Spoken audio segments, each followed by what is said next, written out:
Before we formally introduce our splendid, valiant panel here, I just wanted to say a few words about the occasion.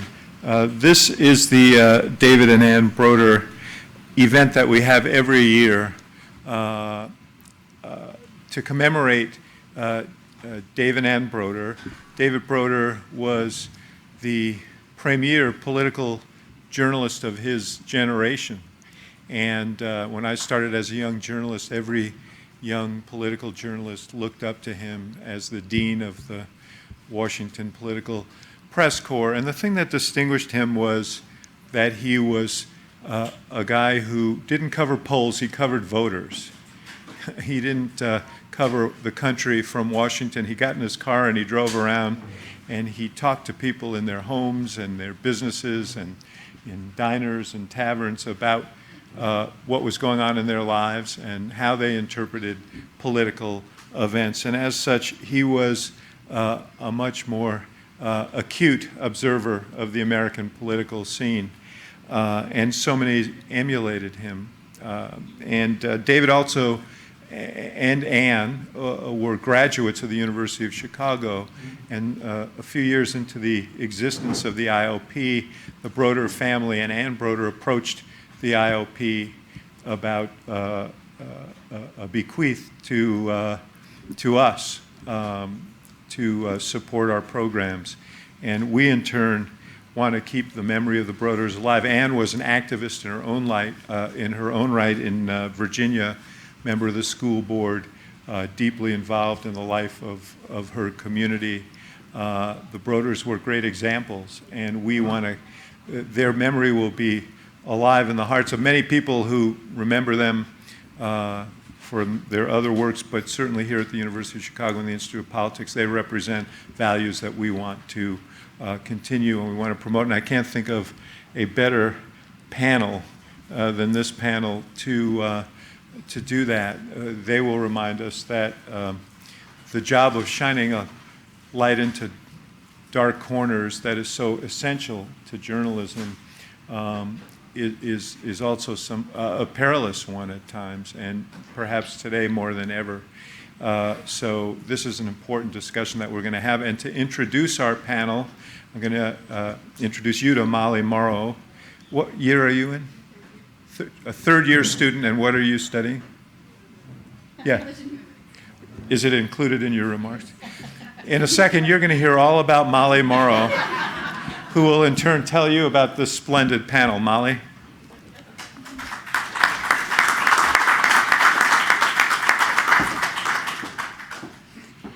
Good evening, and welcome to our latest IOP Speaker Series event, Journalists Under Fire, Behind the Notebook with International Reporters Working Under Threat. My name is Molly Morrow, and I'm a third-year student in the college studying English and Human Rights. I'm also the co-editor-in-chief of The Gate, Chicago's undergraduate political newspaper. Tonight's event is part of an annual program at the IOP to commemorate the work of David Broder, who began his career at the University of Chicago and became a titan of journalism and preeminent columnist at the Washington Post.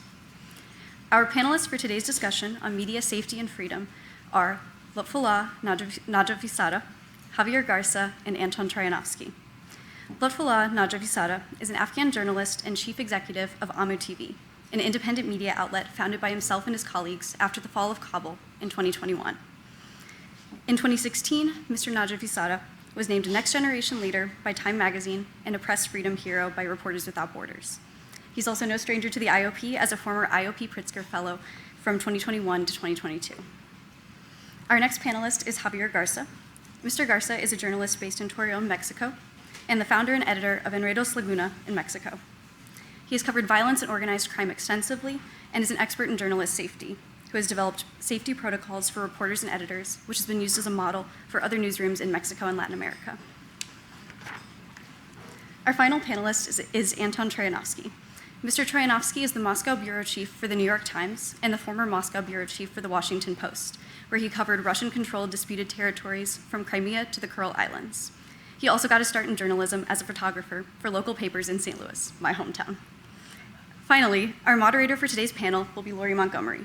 Ms. Montgomery is currently the business editor at the Washington Post. Previously, she was a foreign correspondent herself who covered emerging economies in Central Europe and the Kosovo War in the late 90s.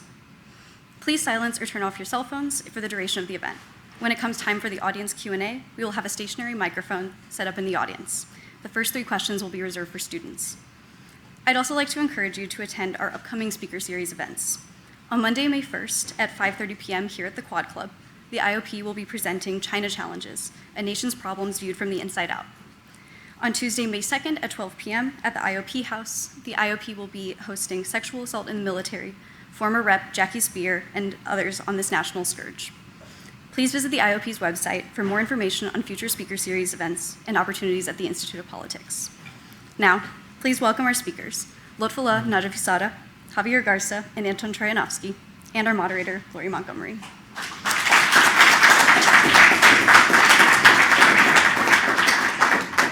Thanks so much, Molly. I thought we would start out by talking about what drew each of you to journalism. I mean, journalism is not a good way to make money, and in the places where you all work, it's also very dangerous, and I think most of us view it as a calling. So I was hoping to kind of understand what drew each of you to this job. Anton, do you want to start? Yeah, I was always fascinated by the ability that journalism gives people to tell stories. Actually, I moved to St. Louis to the U.S. when I was 8 from Russia and Germany. And when we got here, my parents subscribed to the New York Times to improve their English. And I didn't really understand what was going on the page, as an 8-year-old, but I was fascinated by the way it was laid out, the pictures, the size of the headlines, and I was just really fascinated by how you take people's stories and world events and distill them into a format that informs people around the world. So it went on from there. I was fascinated by photography, by the idea of being a foreign correspondent, but I would say it really comes back to telling stories. Lotfullah? I think Afghanistan was a unique place after the US invasion in 2001, and we felt free as a nation. After years of civil war, after 5 years of Taliban regime, and journalism was a new phenomena. It became a trend. And I was one of the lucky Afghans who became journalists. But by 2021, the country had about 10,000 journalists. About 9,000 of them are still in the country. Wow. So media in Afghanistan and journalists in particular was certainly one of the biggest achievements Afghanistan had in the past 20 years. And the mission was what did you see as your mission? Basically, to turn this isolated, deeply isolated country in the world into one of the most connected. And that's how journalists basically connected Afghans to the rest of the world. Afghan journalists turned Afghanistan, the Afghan media, into one of the freest in the entire region. And it's unfortunate that we have seen a significant setback in the past 18 months. Yeah. Javier, what's your story? Well, I was always interested in the news and in current events when I was a kid, but I hadn't really thought of journalism until I transferred to university in Mexico City in January of 1994, and that was a key moment in Mexico because that was when the Zapatista uprising in Chiapas, the assassination of the leading presidential candidate, another political assassination, the economic crisis at the end of that year. There was just so many things going on that, you just had to be a journalist because, people needed other people to tell every story that was going on. So I think that was like the clincher for me. And it was really a defining moment I do have to say that I think I was part of the last generation that trained to be a journalist when the internet didn't exist. So as soon as we went out into the world, the whole world had changed, and we were still struggling to find out how to cope with that change. I just say something else that I think every journalist will recognize. The highlights of your career, or some of the highlights of your career, especially when you're young and you're starting out, is meeting the legends of journalism. And for me, certainly that was when I met, for the only time in my life, I got to shake his hand, David Broder, some 20 years ago. And well, he was a legend already. You know, I was just a lowly reporter. But you know, those were the moments, you know, when you look at those guys and say, you know, that's what I want to be when I grow up. That's great. Well, each of you obviously has faced incredible danger and even tragedy as journalists. So I wanted to ask you to help everyone kind of understand what that's like and why you continue to do what you do despite the risks. And I start with Anton. You know, like many Western news organizations, the New York Times pulled out of Moscow last year after Russia invaded Ukraine and enacted censorship laws that made it very difficult to report on what was happening. You've since been covering Russia from outside the country. I wonder if you could talk to us about your final days in Moscow, what that was like, and how you do what you do now. Thank you for the question. So,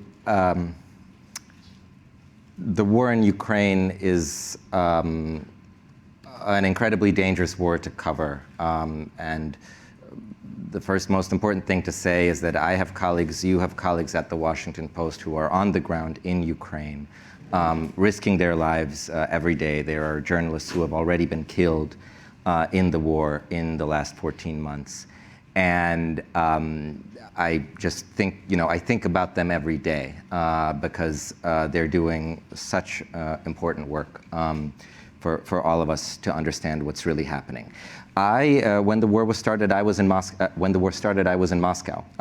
And it was this situation that, in one way, we saw the war coming, but in another way, we really couldn't imagine it happening because so many experts on Putin were saying, well, he's a careful guy. He would never do something this crazy. But then he did do it.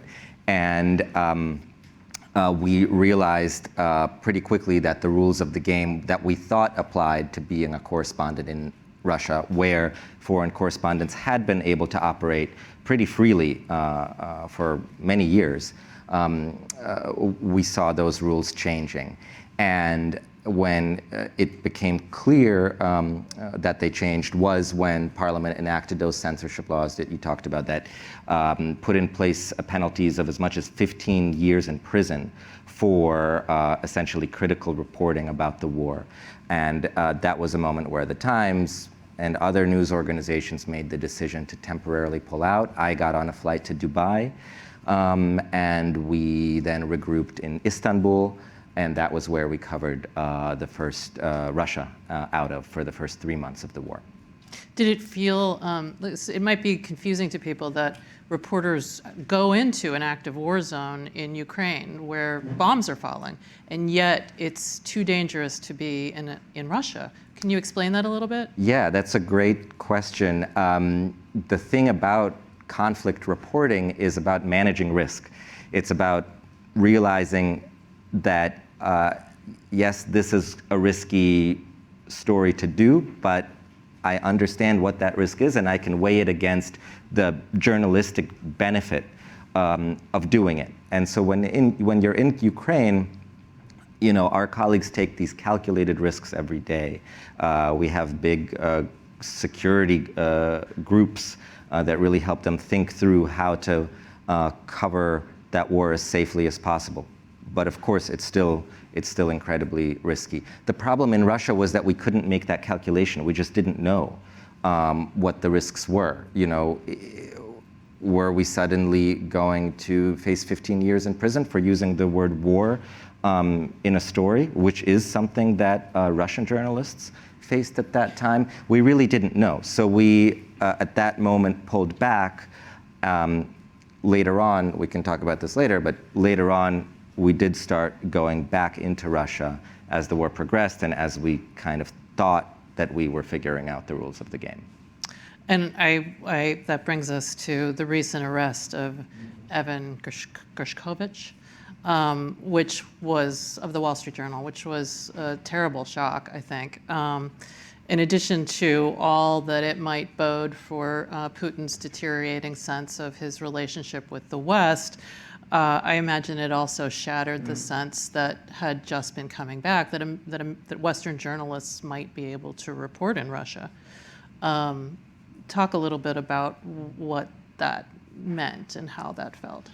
I mean, Evan is a good friend and a colleague, so this has been an incredible shock.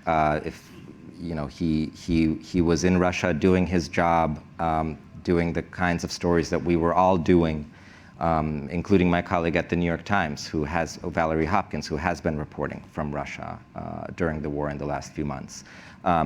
Because the continuation to what I was saying before was that after those initial few months of the war, we saw that censorship law was only being applied to Russian journalists. And so a lot of news organizations made the decision that it was safe to go back into Russia in some measured, careful way. The Times did that. The Wall Street Journal did that. And Evan was doing amazing and incredibly important stories from on the ground from this country that had unleashed the biggest land war in Europe since World War II. It's so important to do those stories from on the ground. And then he was arrested for these outrageous espionage charges on March 29th. So about a month ago, he faces 20 years in prison. It's a really bad situation. This utter violation of press freedom and a huge challenge to those of us who are trying to figure out a way to report on Russia. So that's why I have this pin on, and I know that Evan's family and the Journal and all of us colleagues of Evan from Moscow really appreciate what the Biden administration has been doing and other news organizations have been doing in bringing this case to light and trying to figure out how to help him. Lotfullah, I'd like to move to you. You were targeted with death threats by the Taliban in 2015 and saw nearly a dozen colleagues killed when you were with Lotfullah TV, which I believe was Afghanistan's first 24-hour news channel. Today, of course, the Taliban is once again in charge, and something like half of all news organizations have been shut down, so I read. You yourself live in exile, and last year launched a digital outlet to try to restore the free press to Afghanistan. Is it working, and what's it like for your reporters working in the country now? Could you talk a little bit about the conditions there? I think what we know from the Russia experience, as well as with the Taliban in Afghanistan, that there are other factors that are more fatal and dangerous to journalists than conflict.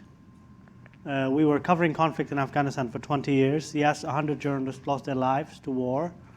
But then that country was, as I said earlier, one of the freest for media.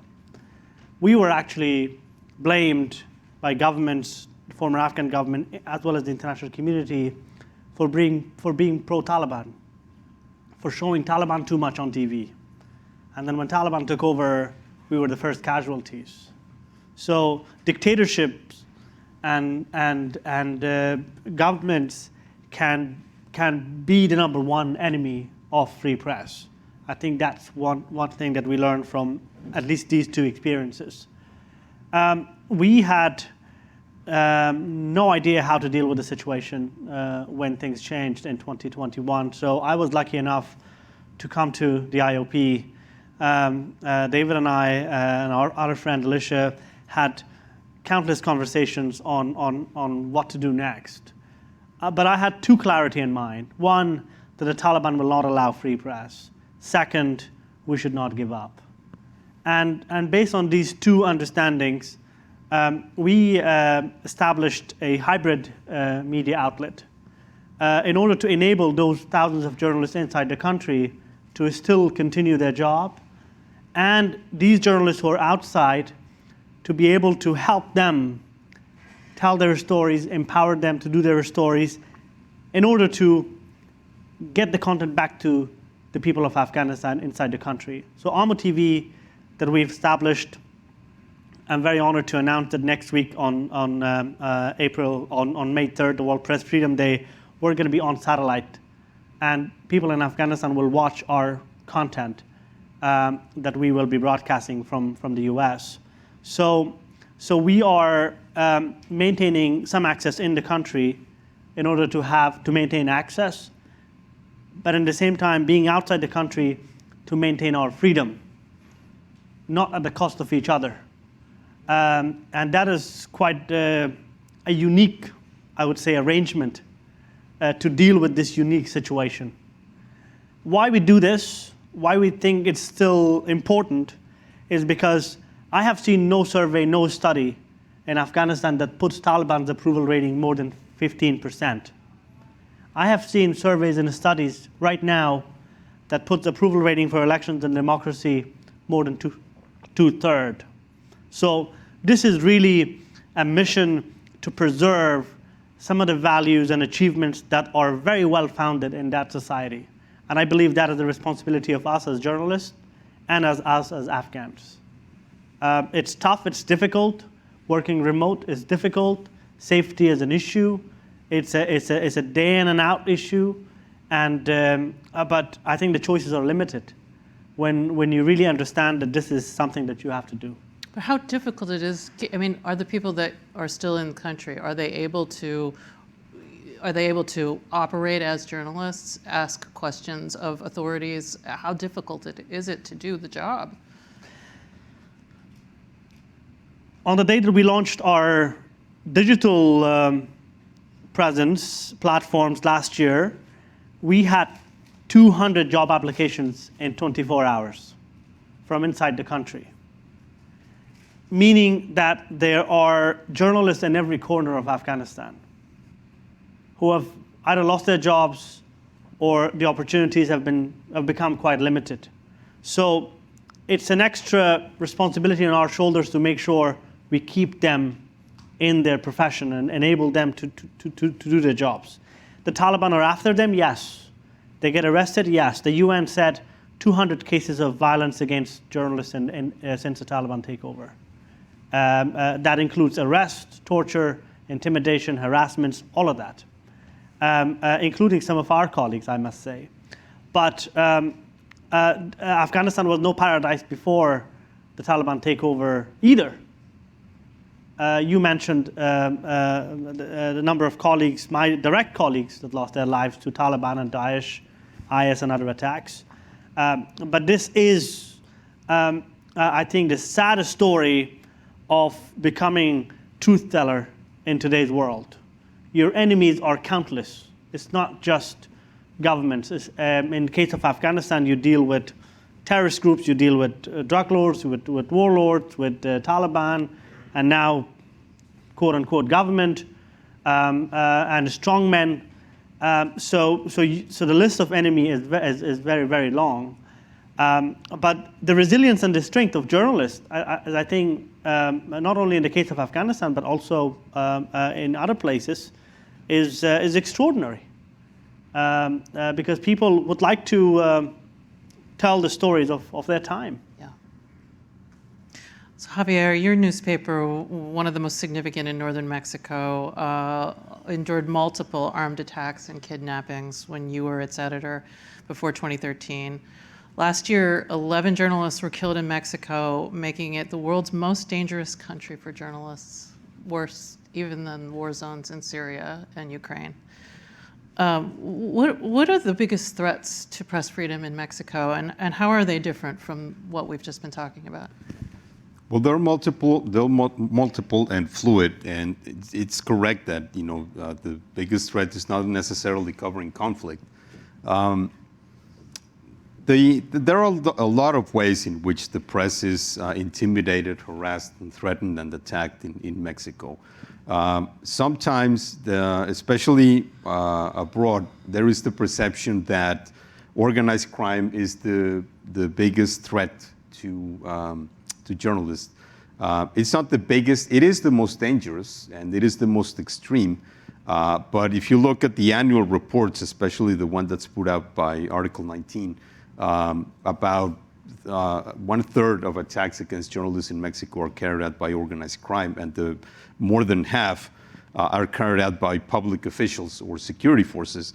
But the attacks by organized crime usually get more play and more attention because they're the ones that are most deadly.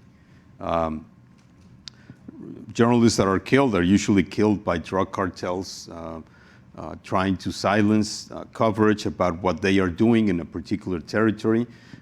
They can either kill a journalist who has written a story exposing some of their activities, or they can, as what happened in my case, attack your offices or kidnap some of your staff as a way to send a threat. So those are the ones that get the most visibility. Public officials, security forces usually recur to other tactics that are usually intimidation, threats, harassment, surveillance.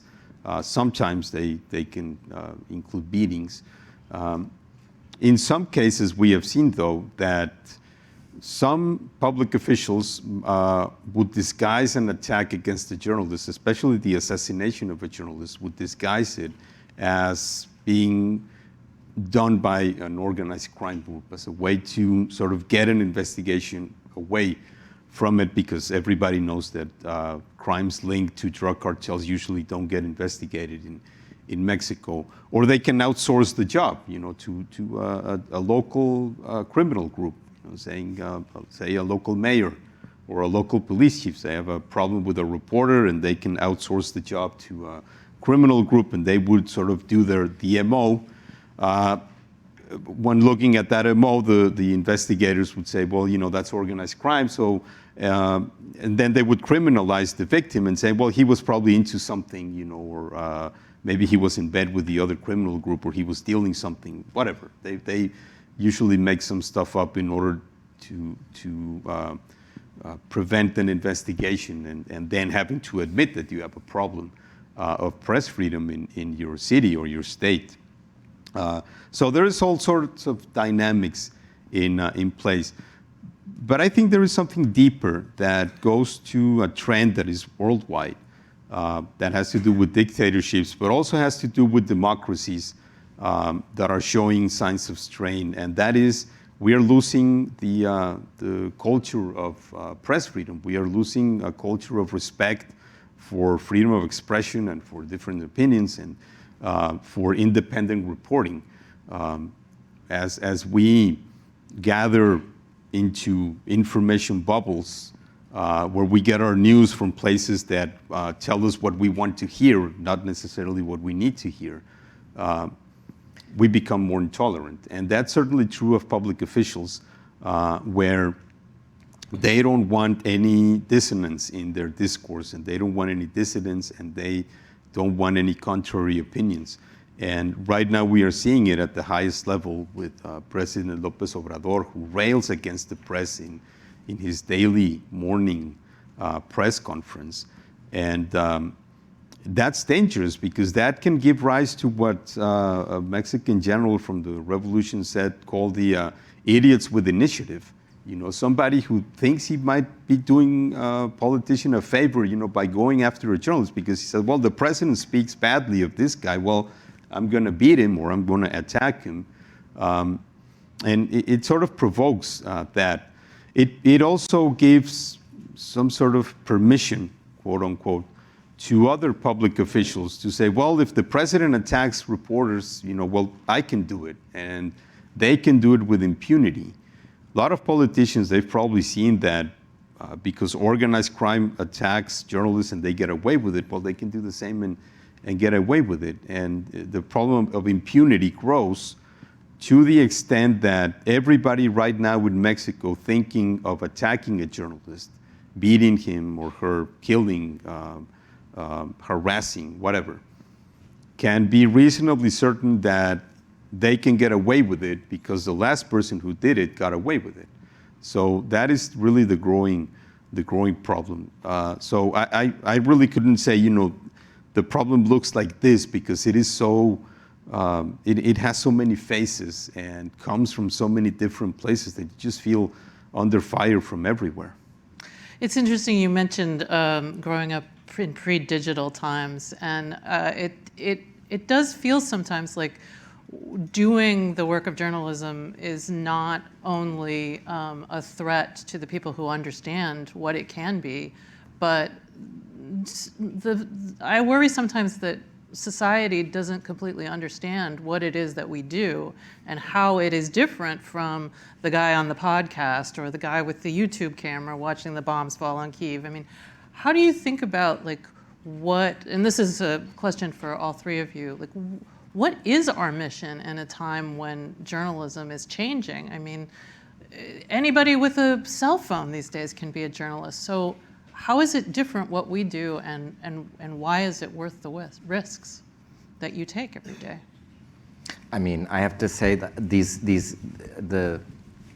seeing what journalists around the world do in these incredibly harrowing situations is extremely inspirational. You know, for us, we were, as I said, were able to comfortably more or less report from Russia for a number of years, and we're new to this situation. And I think so now we are doing this reporting on Russia in many cases from outside the country, which can be rather unsatisfying if you're a journalist and you're used to showing up in a place and just walking up to people and talking to them and describing what you see.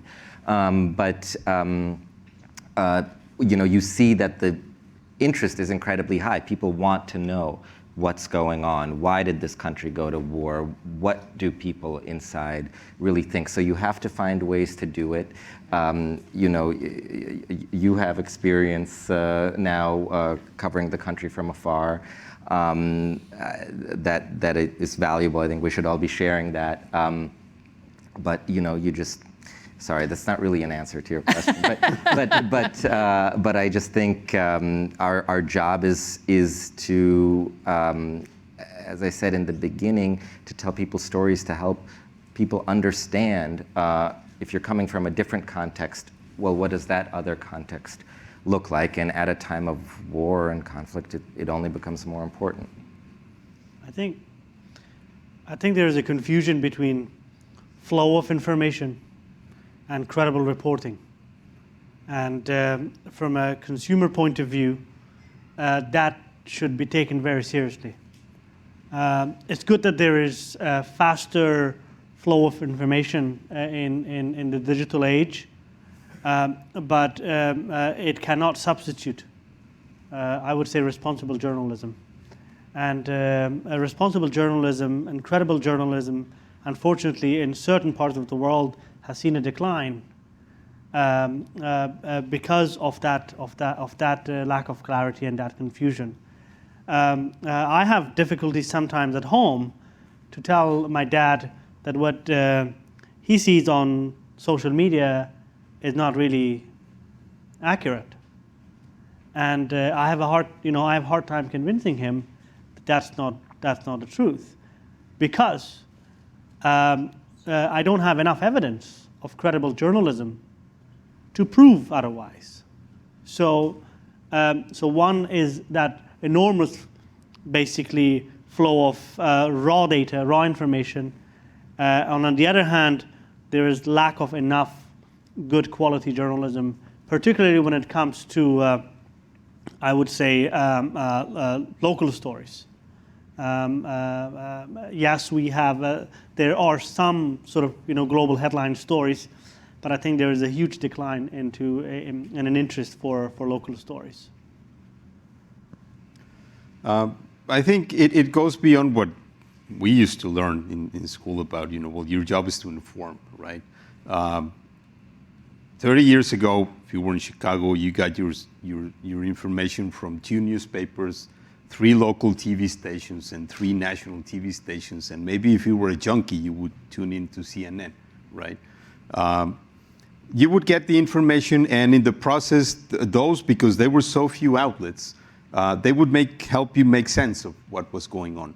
I think right now you still need to inform, but you also have to make sense, help people make sense of what is going on, and how they need help interpreting the news, because there are so many sources of information now. The one problem is, they talked about this, sometimes you can't even begin with a shared set of facts that years ago would be undisputed. No one ever denied Watergate, for example. No one ever said Watergate was fake news. Everybody, apart from the White House press secretary, but even the most partisan people would say, there is something here, right? And so they would accuse the Washington Post of partisanship, but not necessarily of lying. And now you can just accuse them of lying and basically get away with it. And so I think that is a problem. And you can't get people off, some facts that they are getting wrong and that they, insist that they are true because they read it in some Facebook page or some Twitter account that God knows who is writing. I got once in an argument with a friend of mine who told me that we didn't publish the total number of victims at a shootout in a bar in the city where I lived some years ago. We said that there were 10 people dead, and he said there had been 25. And I said, there weren't 25 people dead. And he says, yes, there were 25 people dead. Somebody so-and-so told me there were 25 people dead. I said, I can tell you certainly that there were only 10 people dead, because I have 10 people receiving bodies of their loved ones. You show me 15 people who say that, they haven't received the body, right? Because he was saying that the authorities had taken the bodies and dumped them somewhere else. Show me 10 people, 10 mothers, fathers, brothers, sisters, husbands, wives, who said that they haven't gotten the body of their loved one, right? And those would be the 25. But I couldn't get him out of that version. So it's hard to do it when you can't even agree on the shared set of facts. But I also see a part of the audience, or part of the public, that really needs help and they want help. I think the pandemic showed that people flocking to places that would verify information that they were getting. I get a lot of people write up to me on social media, I got this on WhatsApp, is it true? And they would give me a lot of stuff that I could verify, that I could just then put out and say, well, this is true or this isn't true. There is a lot of hunger for that, I think. And I think that is really, right now when journalism shines the most, is when it helps people make sense of what is going on and help them cope with the overload of information. Yeah. Could I add one thing? Yes. To that? Sorry, just Yes. one addendum to what our mission is, a very specific one. The journal set up a website about Evan, wsj.com/Evan. And on there, they have a really cool feature where you can click through summaries of the stories he did from Moscow, from Russia, during the war. And I just really suggest you go to that and see the types of stories that he did. And I think that, will tell you why, it's so valuable to have on-the-ground reporting in places where it's really dangerous to report. wsj.com/Evan. We're going to go to questions in a minute, so start thinking about what you want to ask these gentlemen. But I wanted to get one more question in here before we do that. Javier, you've devoted a lot of time recently to the issue of safety and protection of journalists. You edited a book last year that was explicitly about this. So tell us, what do you advise reporters, and how can we make the profession safer? Well, I kind of got this empirically, and when we started getting attacks and threats first and attacks later, we had to develop some protocols about how to cover the stories that we were publishing. It started with some basic stuff, about how to approach a crime scene, because it used to be that, reporters arrived at a crime scene before everyone else, before the ambulance, before the police, before the investigators, whatever. But then it turned dangerous to be there because we knew that there were still, when it was an organized crime hit, we knew there were still people lurking around and see, who the reporters were. So we needed to take some steps for people to be careful. And we started developing, how to run the stories, what kind of headlines you use, what kind of pictures to use, and so on. That was a protocol that I always said that applied only to us because it applied only to the particular circumstance and dynamics that we were facing. It didn't necessarily travel well to other places, but in other places, we started seeing sort of the same pattern of how to approach the problem, or the same methodology, if you will, of how to evaluate your risk. And what I always say to journalists is, don't protect yourself against the risk that you don't have, which sounds kind of stupid, and because it is very obvious, but it's very easy to overlook that. When there was the discussion about the protection mechanism from journalists, a law was being discussed at the federal government in Mexico. Some people said, well, a journalist who feels at risk should call in and we'll provide him or her with a bulletproof vest, right? And some of us said, well, that's okay, but some 80 to 90% of the journalists that had been killed in Mexico were kidnapped before they were killed. So a bulletproof vest is really not any protection, right? So, you need to think about the problem first. I was a digital security trainer one day in a workshop with journalists on digital safety, and he was saying, well, there is this antivirus or this encryption software that not even the NSA can crack, and I said, well, that's great, except that the NSA doesn't care about what a local journalist is doing, right? So I don't care if my conversations are encrypted. What I care is, that the mayor would send the chief of police to beat me up and steal my phone and then crack it open, right? That's a different risk that I have. So, you need to think the problem first, evaluate your risk. Who is your attacker? What are the resources? How strong, what are the different ways that he can do damage, and start working from there, right? But you have to think the problem first instead of just reacting to it. Are we ready to do questions? Oh, we can push Q&A. All right, so we'll keep going. You talked about online harassment, which is a relatively new sort of threat. I wonder if you could talk about the special sort of vulnerabilities of women journalists. Certainly that's true in Afghanistan. I imagine it's true across the world. In today's Afghanistan, women journalists are not even allowed to cover press conferences of most Taliban events. And it's difficult for them to basically to go and talk to a man who is not basically religiously they're allowed to talk to. So it's I think expecting female journalists in Afghanistan today to be independent and effective is probably setting the standard very high. But there are a lot of female journalists who, even in today's Afghanistan, are good editors, are good producers. So they do as much as they can. On the question of safety, apart from very tactical, I think, steps that were mentioned,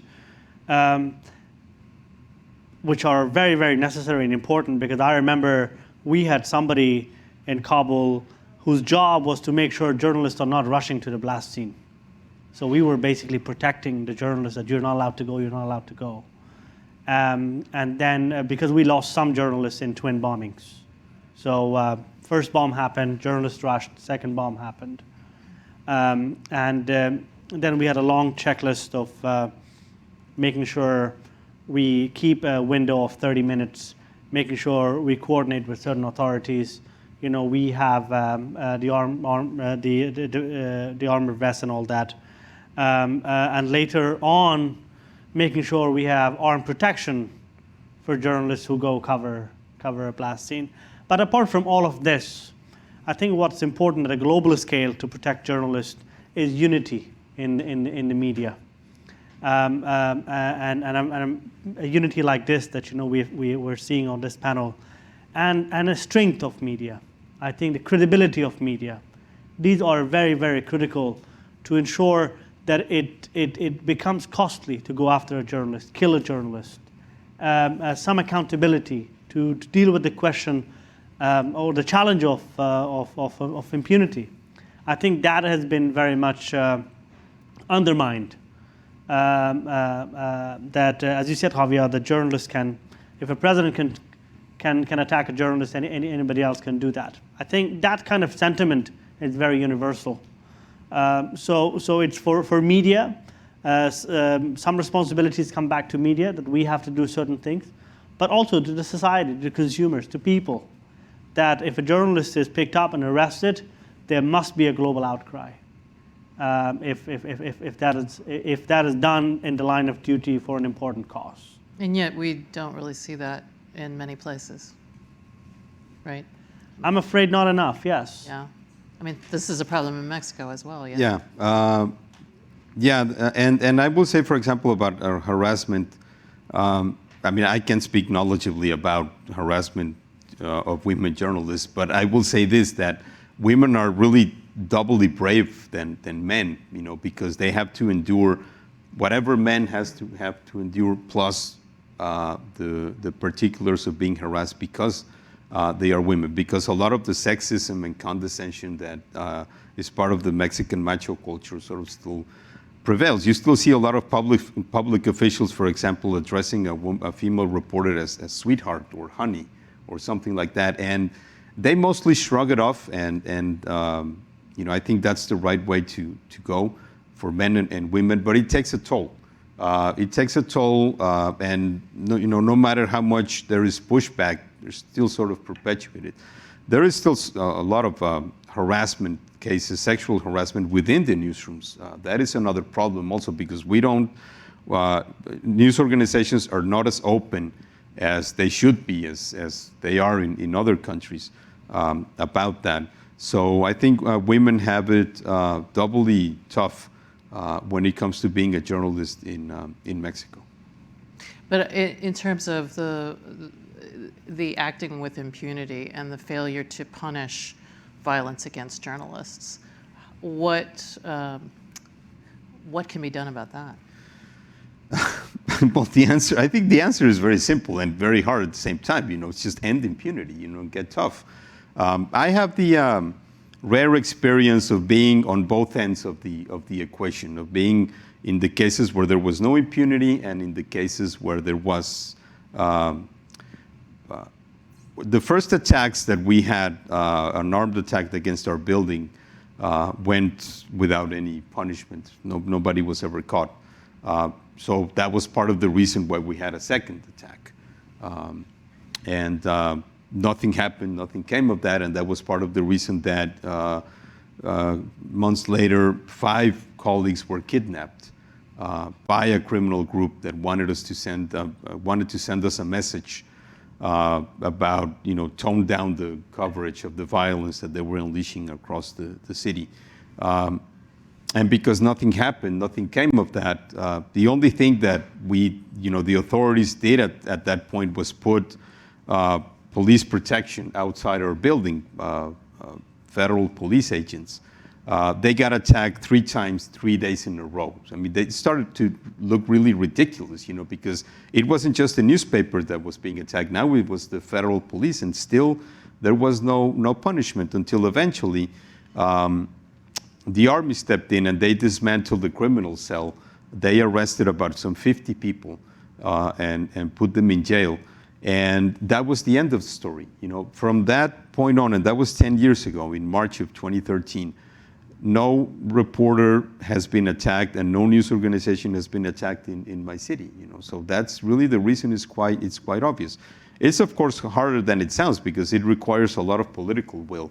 But the approach that Mexico is taking in creating all of these institutions. We have a protection mechanism that if you're at risk, you can call in and you get some level of protection. We have a special prosecutor just for crimes against journalists. And crimes against journalists are federal crimes as opposed to local crimes, and none of that seems to work. I always said that Mexico has more press freedom than the U.S., because the U.S. doesn't have a special prosecutor, or the U.S. doesn't have a protection mechanism, but they don't need that, right? It's just a simple question of rule of law. So they keep creating these institutions. We have more attacks against journalists now than 20 years ago when we didn't have that. It just doesn't make any sense. Yeah. What kind of effect does the arrest of an American journalist in Russia have in other places? Does that have a ripple effect? I mean, obviously, the Wall Street Journal, journalism organizations, the world is sort of rallying in outrage over the arrest, Evan's arrest. But what does it do in other places to see that kind of brash action? I think the free world is taking free press for granted. I really don't think that enough has been done, even in the Evans case. I don't think that there is enough sort of interest and funding and resources, and the organizations who are tasked or whose missions are to fight for press freedom. Related to the magnitude of the challenges that we deal with, I think there isn't much, I would say, resources there for some of these organizations that are supposed to protect journalists worldwide. Some cases, yes, become big because of the profile of the journalists, where they work, which country they belong to, but there are, as I said, 200 cases of violence in Afghanistan just in the past 18 months. We wouldn't probably be able to name even one of them. So that is also the reality of today's world. Yeah. So how to balance that? I think it's a challenge. It's a moral challenge for all of us. Javier, can I just say something yes, of course. really quick about the Evan Gershkovich case? Because it strikes me as, it sort of fascinates me, the paradox that it is. And it says something about the civic responsibility of the news organizations. You have a reporter for the Wall Street Journal, which is part of a corporation that also owns Fox News, which has become the biggest enabler of the Putin regime in the United States. So it's kind of like a bit of the chickens coming home to roost. There's this, bipolarity there.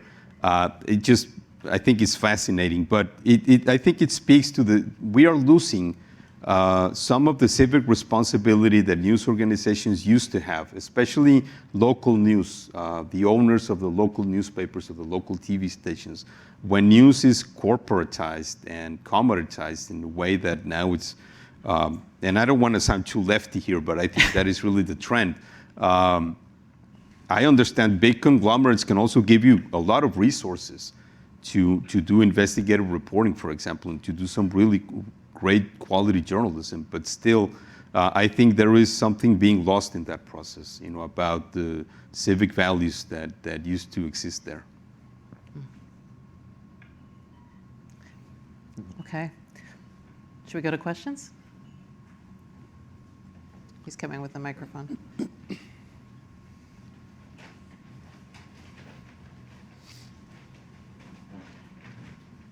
Hello, my name is Martin, and you talked about a lot of threats to journalism, including actual bullets or, government action. But there are some people who believe that the shareholder structure of the big newspapers or the big medias are a threat to journalism.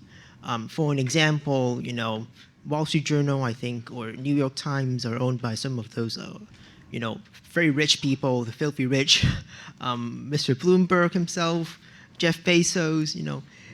What's your view on that? Is that a threat to journalism as well? Is the fact that, you know, some of the most influential newspapers are owned by a few people or a few conglomerates. Is that a threat to journalism itself as well?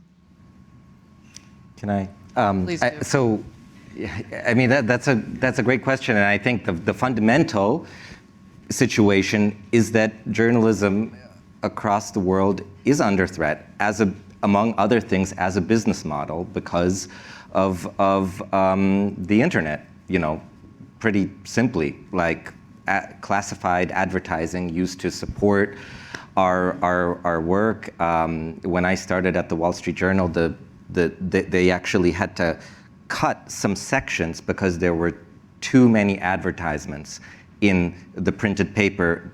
They couldn't print all of the advertisements, so they had to reduce sections. That is not a problem anymore for newspapers, and obviously it's hitting, as you point out, it is hitting small town newspapers and mid-size newspapers, including here in Chicago and St. Louis, where I'm from, especially hard, and that is a really big problem.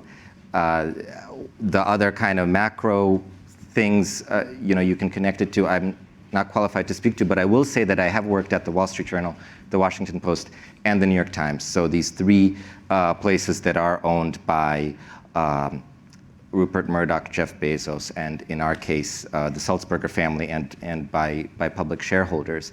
And you know, you can sort of talk about those individuals endlessly, you know, and their role. But I will say my own experience, like I love journalism. I think that it has such a critical civic mission. And I know that the hundreds of colleagues that I worked in the newsrooms of the Journal, of the Post, and the Times really share that mission.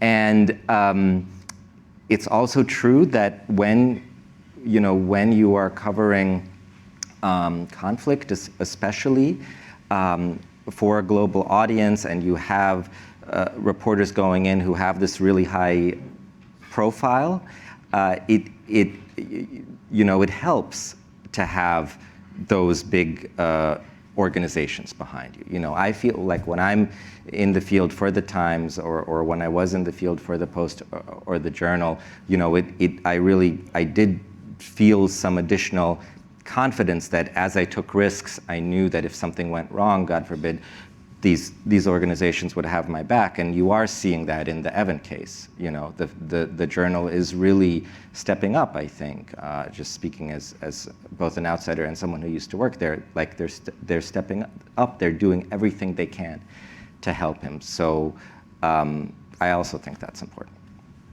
Would either of you like to? I would probably. I see the line for questions is long, but I would just say that one thing that is often not reported is the internal struggle that journalists and editors have with corporate leaders. That is a reality in big organizations. I've worked for corporate media as well. But how to deal with it, I think one way is the internal structure to protect freedom and ethics of journalism. But I think corporate influence is a reality of today's world, I must say, depending on where you are, which country you operate, what kind of governance structures you have. Next question. Hi, I'm Anisha. I'm a master's degree student here at the university. I wanted to dig deeper into the issue of female journalism and safety for female journalists. I imagine there's a gender imbalance in the field, which is reflected in the panel today. And I wanted to know more about how much do you think safety concerns contribute to that gender imbalance, both in terms of women wanting to enter the field and not getting the types of assignments that they otherwise would want, and what can we do to mitigate those concerns, both from a regulatory standpoint and from a public awareness standpoint? Oh my goodness. Well, as the only woman up here, I will say that I think like most of the people that we have in, like our chief bureau chief is a woman, and we've got women in conflict zones all over the world. And as a senior editor at the Post, I think most of the people I hire are women. It's got to be way over 50%. Men want to make more money. So, but that's just me. Would either any of you like to take a shot at that? I think it is a challenge because there is still some very pervasive attitudes towards women that are in the newsrooms. I'll say it from the Mexican experience. There are some outstanding women journalists, some of the best reporters that I know that are women, that to me it really should make a difference. If you're a great journalist, doesn't matter if you're a man or a woman. Women, I think they do bring a different sensibility, as men can bring different sensibility in other contexts. I think the your area of coverage sometimes is what really makes a difference. But I think we both have the potential to excel. The problem is structural, right? The problem is cultural, especially in newsrooms that don't give women as many opportunities as they should have. You see, for example, the largest newspapers in the U.S., two of whom, the New York Times and the Washington Post, have had women as their executive editors, although in the case of the New York Times, there was an issue there as to why the first woman is so far the only one and why she left.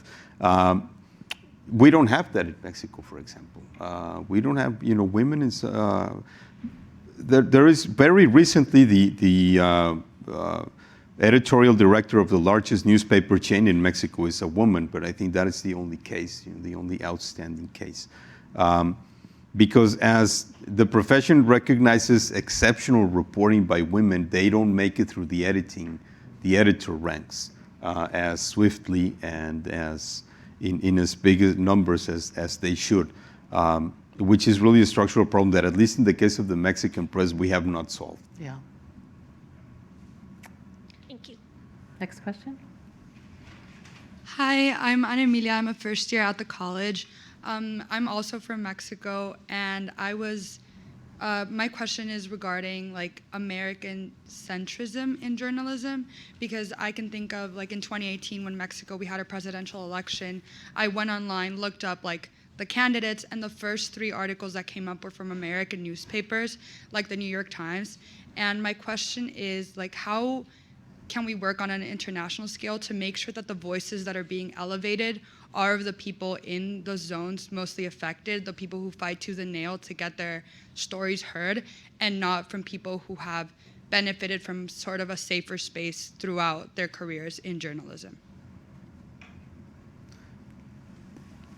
What do you mean from a safer space? I mean people who's not centering voices that aren't in the countries that are affected by the issues at hand. So you're asking about the prominence of. Well, I mean, if you do a search, for example, about news articles from Mexico, you might get the hits from coverage from the international news organizations. That's probably just how the algorithm works. I think the issue is how those news organizations are covering what is going on in the country. And I think this is something that goes to what we were talking about before, about how sometimes international media don't look beyond Mexico City at what's going on in the country. And there are a lot of stories, or there are a lot of people or situations that can tell the story better, that are going on in, I don't know, Chihuahua or Sonora or Guerrero or whatever, that can tell a particular story better than something that you can learn in Mexico City. But I think reporters, usually we need to break out of our cocoons and our bubbles and try to look beyond our immediate surroundings and circumstances. Otherwise, we're just going to do very conventional reporting. I think, for example, in the New York Times, and I told Randy Archibald this when he was the bureau chief, there is a higher standard because the premier book on Mexico was written by a New York Times correspondent called Alan Writing, that he traveled all over the place.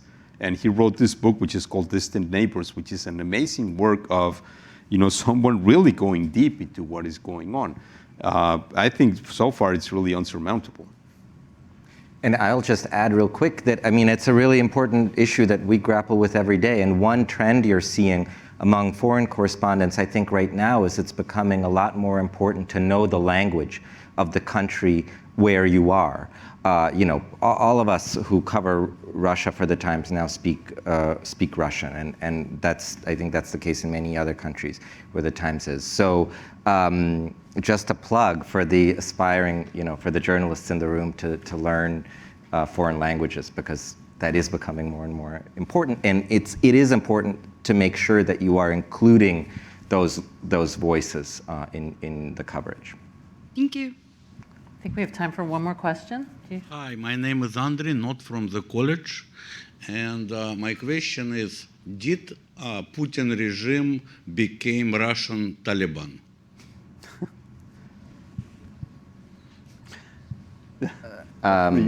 Is it for me? Well, you certainly see that, especially right after the Taliban took over, there was a lot of political flirtation between the government in Moscow and the Taliban. But I don't think that kind of those comparisons are, I'm not qualified to make those comparisons. I don't know if you have some thoughts. Well, there are some special relationships between the two, at least. But internally, it's two dictatorship with a little different basis, but still they have a lot of common, I believe. Do you agree? I agree. Okay, we probably can take a couple more. Go ahead. Hi, my name is Elena. I'm a first year in the college. I've also worked with a local newspaper in Philadelphia, where I'm from, that's focused on reigniting citizenry and impact-based journalism. So I'm interested, for all of you, do any of you have examples of moments in your careers when a potentially dangerous reporting job was successful? What in your minds made it successful, and what were the impacts of this reporting on your communities? I mean, one thing, you know, I did actually working with Lori when I was at the Washington Post was a story about climate change in Russia, about the consequences of the thawing permafrost in Siberia and everything, all the different problems that caused. And it was a real team effort. I was working with the climate reporter in Washington, and we really, I think, you know, showed, and that was part of a larger series, that was all about showing people what a warming world really means beyond kind of the numbers and the headlines that you see. And I think, you know, that's the kind of thing that has an impact because journalism is also about informing, you know, the general public about these policy issues that can be really complicated. Anyone else want to take that? Well, I mean, for me, the most dangerous experience was actually, you know, 7 years of covering organized crime and never knowing when the next attack would come, and especially not knowing that whether a decision that I made about a story that we published, you know, about the headline or placement or picture or tone of the story, would get a journalist or one of my reporters killed or kidnapped or beaten. And that was unbearable to live with that for 6-7 years, particularly the last 3 years of that. And I think there's still some issues that I haven't dealt with about that. But you know, to me, what made it successful is that we came out of that alive. I guess you know, that was really the bar that we used to measure it. And in the process, I think being helpful to the community and help them understand the violence that we were experiencing. You know, I always used to think that journalists got into all these sorts of troubles, you know, when you were covering conflict or covering social unrest. I mean, once I got kidnapped by a dissident rebel fraction of a teachers union in Mexico, and I thought I had a blast there. You know, I had a great time. Me and 3 reporters that we got kidnapped during a meeting that they had. They kept us there for like 36 hours. You know, that was exciting, you know, but that's not really dangerous. We knew that we were going to get out. But the thing is, when you sort of recognize the risks and you say, well, you know, I got to keep at it, you know, because I'm doing an important job. All right, I'm told we can have one more question. Go ahead. Hi, my name is Bella. I'm a first year in the college, and my question is, you've all faced a multitude of risks during your time of being journalists, but when is a risk worth taking and when isn't it? What helps you decide that question? That's a really good question. Well, we say no story worth a journalist's life, right? That is what we tell our colleagues, and I think that's what every editor, every journalist across the world tells journalists, that your safety should come first. Because if you're not alive, if you're not capable of doing your work, then you would miss a lot of stories that you might be doing in the future. I think it's more about how you manage risks and mitigate risks and plan, rather than exposing yourself to a lot of risk. But sometimes I think your success becomes a liability. I remember that we were told that if we do this story, the government is going to collapse, and if we do that story, there's going to be civil war in the country. You know, if you do this, there's going to be an ethnic conflict. And then we had soldiers coming to our office that they were not paid. And then after a few months, then we had to create a special line with the defense minister to give him like 24 hours that if you pay, we're not going to do a story. If you don't pay, we're going to do a story.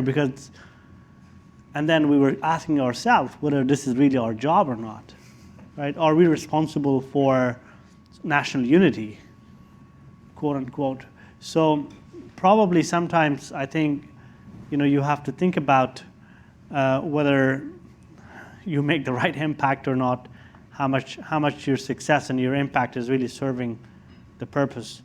But on the question of what you should do, I think if you make a difference in the society, if you're empowering people and uplifting people, I think that's how defines at least our mission. But we can't make this profession risk-free in today's world. Yeah, I'll just add, like in Russia, you hear a lot from journalists who talk amongst themselves how many months or years would they be prepared to go to prison for in order to be able to keep doing their jobs. Like, it can be quite a cold calculation, and there were obviously many independent journalists in Russia before the start of the war doing really important and really risky work, even though some of their colleagues had been beaten up, detained, put in prison. But the general feeling was, like, 99% of the time, the worst thing that can happen is you go to prison for a few months. Then we were talking about this, the war starts, and suddenly they have a law where you can go to prison for 15 years. A columnist for the Washington Post, actually, Vladimir Karamurza, was recently sentenced to 25 years in prison in Russia. He's an activist and a guest columnist for the Post. So now, suddenly, we are talking, and I mentioned Evan, who's potentially facing 20 years in prison. So now we are talking about a totally different risk scale, and that is one reason why you have so few reporters on the ground in Russia at the moment. Yeah, the phrase about no story being worth a life is true, but it's too black and white, and really most of the decisions about this are gray. And the issue is not whether a story will get someone killed. Nobody would ever publish a story like that. The issue is whether a story might or might not get someone killed or harmed in a way. And that is harder, because that is really thinking through and managing the risk. And sometimes it's unavoidable that you're going to have to run with it and just see what happens. If you survive, then you would think, well, there's the satisfaction that you did your job. But as I can see from some colleagues that have lost reporters, when you fail at that, you have to live with that, and then the next decision becomes much harder. Please. Because I want to end where we began. This institute, and the reason the Broder family was so eager to support it, is about democracy and about how we can strengthen our democracy and encourage people to participate in our democracy. What you do, all of you, is essential to a functioning democracy. Truth and facts and stories, the stories that you tell, are fundamental to democracy. And so this isn't just about your profession, it's about what your profession means to democracy. And I just wanted to come up and thank all of you on behalf of what you do, not just for journalism, but for democracy itself. And for that reason, we're all deeply supportive of your efforts and appreciative for your valor and all of the colleagues that you represent. So thank you.